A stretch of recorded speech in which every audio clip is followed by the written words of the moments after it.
বৃহস্পতিবার পবিত্র রাতে কেউ যদি এই দোয়াটি 100 বার পরে কোনদিন পৃথিবীর কোন মানুষের কাছে তার হাত পাততে হবে না।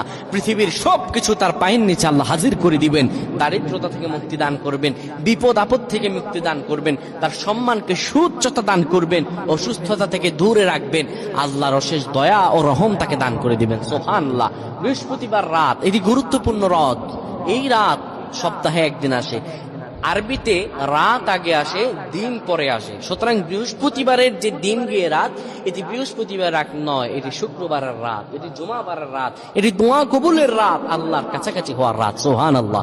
এই বৃহস্পতিবার রাত আল্লাহ তাআলা বান্দার দোয়া কবুল করেন।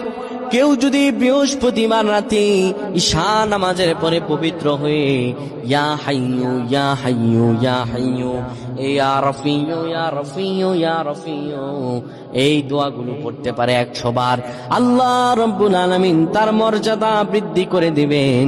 তার জীবনটাকে আমার আল্লাহ সুন্দরভাবে সাজিয়ে দিবেন।